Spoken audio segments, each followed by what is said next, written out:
성명쌤과 함께하는 필콕 한국사 4차시 수업을 시작하도록 하겠습니다. 자, 여러분 안녕하세요. 한 주 동안 잘 지냈죠? 네.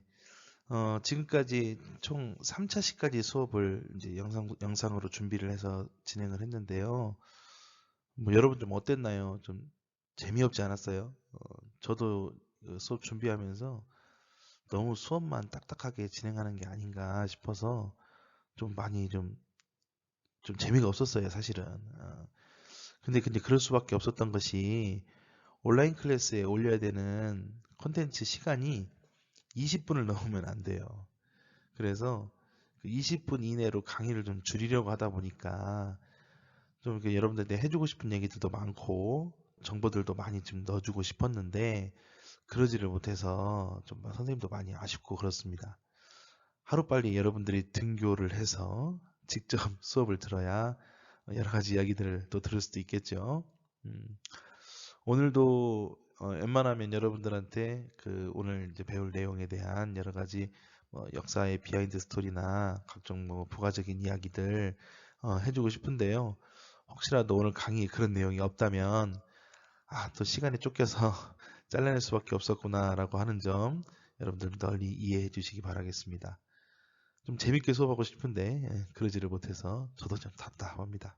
한 가지 여러분들께 좀 공지해드릴 말씀이 있는데요. 혹시 여러분들 그 온라인 클래스 들어가면 한국사 공지사항이나 아니면은 한국사 그 커뮤니티에 한번 들어가 본 적 있죠? 꼭 보셔야 돼요. 거기 들어가시면 올해 그 수행평가에 대한 내용들도 있고요. 그리고 수업 들을 때 좀 주의하셔야 할 점도 거기에 좀 써 있고요.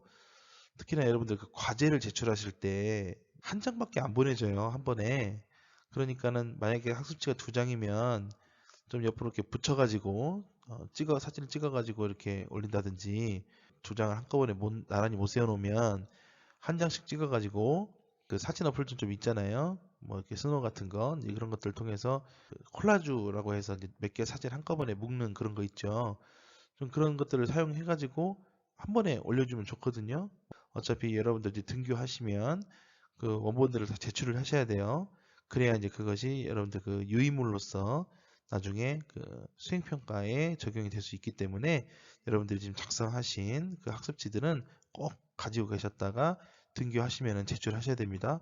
작성하고 찍어서 제출했다고 버리면 안 돼요. 또 가지고 있다가 꼭 등교하시면 제출할 수 있도록 하시기 바라겠습니다. 자, 그러면은 이제 오늘 4차시 수업을 시작하도록 할 건데요. 오늘은 그 일제강점기에 있었던 항일 무장투쟁에 대해서 이야기를 해보도록 하겠습니다. 자, 여러분들 학습지에는 표로 되어 있을 건데 지금 여러분 화면에는 좀 이야기의 순서를 위해서 이렇게 도표로 만들어 놨습니다. 여러분들 학습지에 적을 수 있는 부분은 따로 보여드릴 테니까요. 일단 이거 보시면서 수업을 듣기를 바랍니다. 3.1운동이 이제 끝나게 되면 우리 국내와 그다음에 우리 만주 지역에서 조직된 많은 독립군들이 그 일제 그 군인들과 또는 경찰들 전투를 벌여서 크고 작은 승리들을 거두면서 많은 전과를 올렸습니다. 특히 이제 만주에 있는 독립군들이 국내로 진입하는 상황이 자주 벌어지게 되거든요. 일본군이 여기 이제 시달리다 못해서 그 일개 대대병력 정도를 투입을 해가지고 독립군을 이제 공격을 했습니다.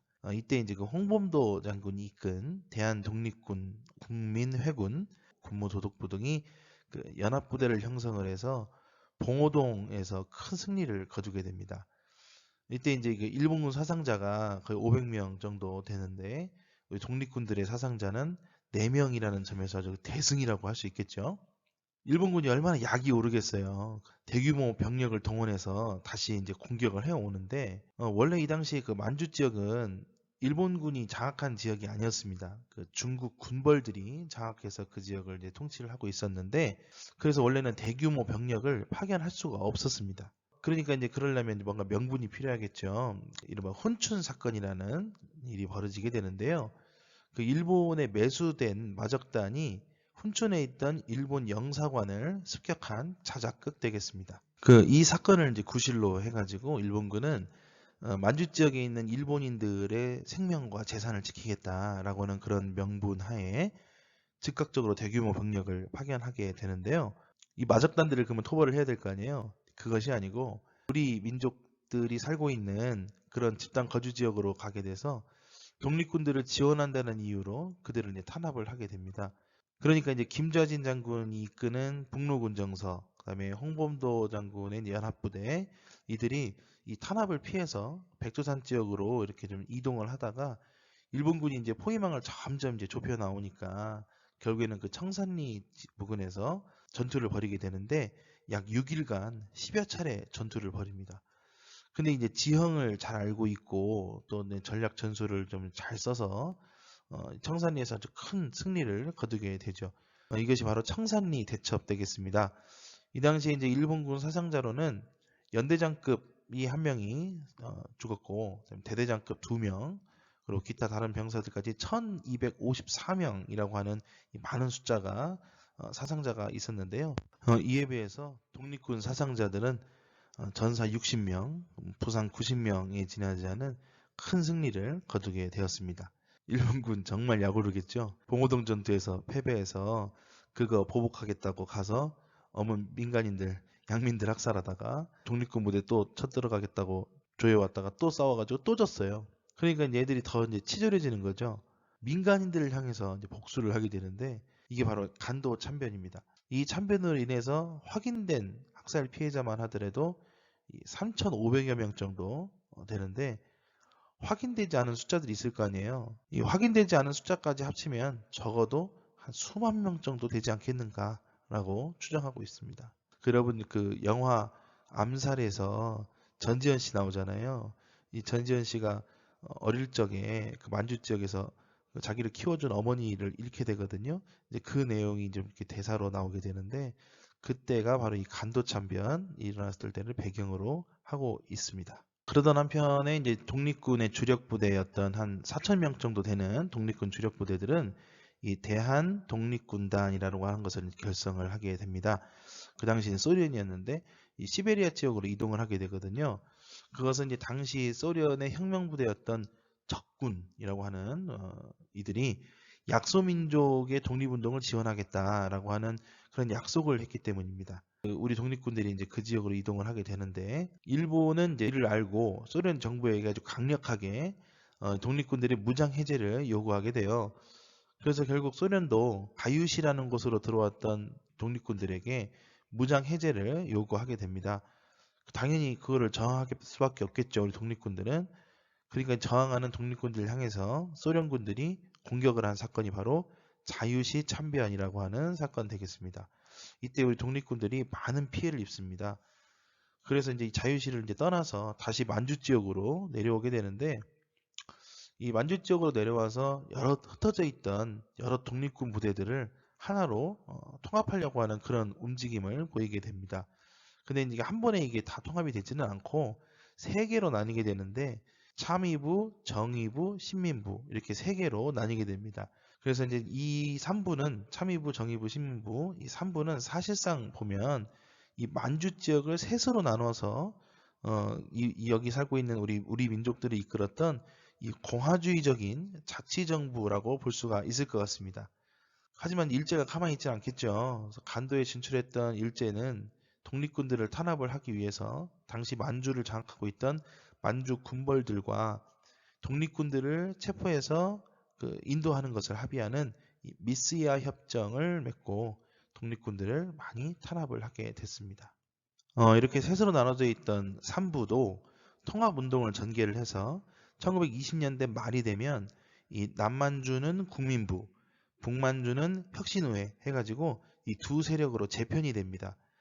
그래서 각각 조선혁명당, 한국독립당 이렇게 조직을 하게 되는데 나중에 이 한국독립당은 한국독립군을, 조선혁명당은 조선혁명군을 아래에 두게 되면서 항일 무장투쟁을 주도하게 됐습니다.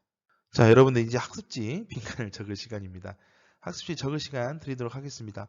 많이 주진 않을 겁니다. 그러니까 일시정지 버튼 누르고 적기 바라겠습니다.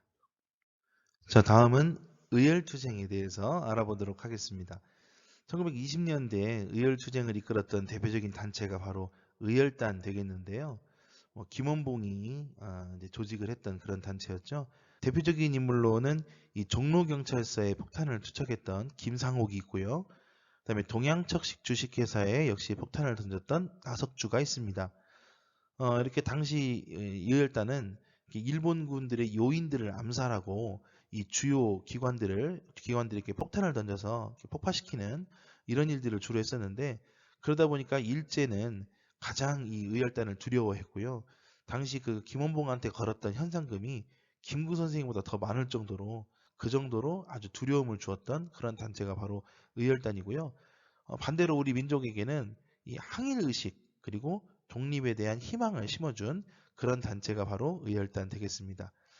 근데 이제 의열단도 무장투쟁을 하자고 하는 그런 노선으로 변경을 하게 돼서요. 나중에는 그 민족혁명당이라고 하는 단체를 결성해서 독립 항일투쟁을 이제 무장투쟁으로 이제 좀 확산시키는 이제 그런 역할을 하는데 주도적인 그런 역할을 담당하게 됩니다. 그리고 1920년대가 되면 일본으로 이주한 한인들이 좀 많아지게 됩니다. 만주 지역보다 오히려 더 많아지게 돼요. 일본으로 이주하는 사람들이. 그러다가 1923년에 일본에 이제 관동 대지진이 일어납니다. 그런데 이제 이때 이 많은 폭동들이 같이 일어나거든요. 이 지진이 일어났을 때 폭동을 주도했던 사람들이 바로 조선인들이다라고 하는 이런 반한 혐한 감정들이 두드러지게 나타나게 됩니다. 그로 인해서 우리 민족들이 일본에서 많이 학살을 당하게 돼요. 이게 약간 광기에 찌든 그런 사건이라고 볼 수 있어요. 일본인들의 그 불안함과 또는 이 두려움이 오롯이 그냥 조선인들에 향해서 창끝을 향하게 만드는 이제 그런 일이었어요. 그래서 뭐 영화 박열이라고 하는 영화를 보시면 거기에서 관동 대지진이 일어났을 때 한국인들을 무차별로 학살하는 그런 장면들도 좀 간혹 나오게 됩니다. 이게 바로 이제 관동 대학살이라고 하는 그런 비극이 되겠습니다. 심심하니까 돌발 퀴즈 하나 드리겠습니다. 사진 하나 있죠? 퀴즈입니다. 지금 곰쌤이 먹고 있는 것은 무엇일까요? 라고 하는 퀴즈인데 지금 제가 지금 손에 그것을 들고 있습니다. 아주 흐뭇하게 바라보고 있죠? 네. 가려놓기 위해서 잠깐 스티커 붙여놨고요. 자, 이제 본격적으로 먹겠습니다. 예, 이렇게 먹었습니다. 아주 맛있게 먹죠. 한 입만 하면서 진짜 실제로 그렇게 외치고 먹었습니다. 뭘까요? 답을 안 알려줄 거니까요. 여러분들이 알아서 잘 적으시기 바랍니다. 뭐 이거 크게 중요한 거 아니니까 여러분이 상상하는 그것을 쓰시기 바랍니다. 뭐 엽기적인 거 쓰지 마세요. 상식적인 거 먹었습니다. 네, 맛있는 거요. 제가 직접 먹는 걸 이렇게 보여드리긴 좀 어려울 것 같고 그래서 먹고 있는 사진을 올려드렸습니다. 1930년대 무장투쟁에 대해서 좀 보도록 하죠. 1930년대 이후가 되면 독립군 부대가 그 항일 중국군과 연합을 해서 일본군을 격퇴하게 됩니다. 남만주 지역에서는 양세봉이 이끄는 조선혁명군이 있고요. 북만주에서는 이 지청천이 이끄는 한국 독립군이 그 단체가 되겠습니다. 그래서 뭐 그 한국 독립군 같은 경우에는 뭐 쌍성보, 동경성, 대전자령 전투, 그리고 남만주의 조선혁명군은 영릉과 흥경성 전투 등지에서 크게 승리를 거뒀습니다. 하지만 그 일본군이 이제 대토벌 활동을 벌이게 되거든요. 그래서 이제 크게 위축이 되죠. 그래서 결국에는 그 만주 지역에서 활동을 오래 하지는 못하고요. 이 중국 관내로 이동하게 됩니다. 이게 중국 본토로 들어간다는 얘기죠. 그래서 각각 한국 광복군, 그다음에 동북 항일연군으로 조직이 돼서 활약을 하게 됩니다. 나중에 이 단체들은 이 중국군과 역시 연합을 해서 또는 나중에는 2차 대전 때 연합군과 또 연합을 해가지고 일본과 태평양 전쟁을 치르는 그런 역할도 하게 됩니다. 한인 애국단에 대해서 이야기를 할 텐데요. 1920년대의 의열투쟁이 이제 그 의열단이라면 1930년대에는 한인 애국단이 대표적인 단체로 볼 수가 있고요. 김구 선생이 주도해서 결성을 했습니다. 그 이제 대표적인 활약으로는 이봉창과 윤봉길 의거가죠. 뭐 여러분 익히 들었던 이름들일 겁니다. 그래서 이봉창은 그 일왕 이 타던 마차에다 폭탄을 던졌지만 미수로 끝났던 사건. 그리고 윤봉길은 훈코우 공원에서 폭탄을 던져서 당시 그 일본군의 여러 장교들을 사살했던 이제 그런 사건 되겠습니다. 그래서 이 사건들이 일어나게 되면서 당시 그 중국 국민당 정부가 우리 임시정부의 독립운동을 물심양면으로 지원을 하게 됩니다. 여기에 이제 좀 감동을 받은 거죠. 그래서 이 당시 국민당 총수였던 장제스는 중국 국민 100만이 못한 일을 한국 청년 한 명이 해냈다라고 하면서 크게 감동받았던 그런 모습도 좀 볼 수가 있습니다. 한편 그 소련의 이제 스탈린이 연해주 지역에 있던 우리 한국인들을 좀 중앙아시아 지역으로 많이 강제 이주를 시키는데요. 이것은 뭐 때문이냐면 당시 소련이 일본하고 사이가 안 좋았어요. 그래서 여러 전투들을 많이 벌이게 되는데 이때 그 한국인들이 일본을 도울 것이다라고 하는 그런 생각을 했던 거예요. 왜냐하면 이제 한국이 당시에 일본의 식민지였기 때문에 한국인들이 이제 일본의 스파이 역할도 할 것이고 또 돕는 이런 일들을 좀 많이 할 거다라고 하는 그런 이유 때문에 이 연해주 지역에 있던 한국인들을 강제로 중앙아시아 지역으로 이주합니다. 중앙아시아는 지금의 어디냐면 뭐 우즈베키스탄이라든지 뭐 카자흐스탄 같은 여러 뭐 스탄으로 끝난 나라들 있죠. 그런 것들이에요. 거기로 이제 이주를 시켜요. 당시 거기 아무것도 없어요. 그냥 막 황무지밖에 없거든요. 그래서 이 지역을 막 개발하게 하는데 정말 대단한 건 당시 연해주 지역에 이주했을 때도 아무것도 없어서 맨 땅에 헤딩했던 우리 민족들인데 여기 중앙아시아 지역 가서도 정말 이 당시에 엄청 추웠어요. 12월, 1월 막 이럴 때였는데 이 추운 날씨에도 결국에는 그 지역을 다 일구어서 한인촌을 결성을 하고 거기에서 다 살게 되었죠. 참 대단한 민족입니다. 정말 그렇죠? 예. 지금 그 지역에 살고 있는 사람들 중에서 고려인이라고 불리는 사람들이 있습니다. 그 사람들이 바로 이들의 후손이라고 볼 수가 있겠습니다. 오늘 이제 수업 내용을 좀 마무리를 할 텐데요. 지금 오늘 배운 내용들을 쭉 보시면 알겠지만 우리 참 무장투쟁, 항일 무장투쟁 운동을 참 힘겹게 진행을 했어요. 임시정부에서도 지원을 많이 했고 또 중국 국민당에서도 지원을 정말 많이 했던데 얼마나 해주면 얼마나 했겠습니까? 그러니까 일제 탄압도 분명히 많았겠고요. 그래서 정말 힘겹게 참 잘 뭉쳐서 끝까지 저항하고 그랬었는데요. 참 안타까운 점은 이렇게 1940년대 이 모든 독립운동 단체들이 하나로 모여서 좀 활동을 하려고 노력을 했어요. 그래서 이제 임시정부로 국제 승인도 좀 받으려고 하고 또 나중에는 이제 국내 진공작전에 투입이 돼서 우리 자주적인 독립을 위해서 크게 힘썼는데 이것이 성사되기 직전에 일본이 항복을 해버린 거예요.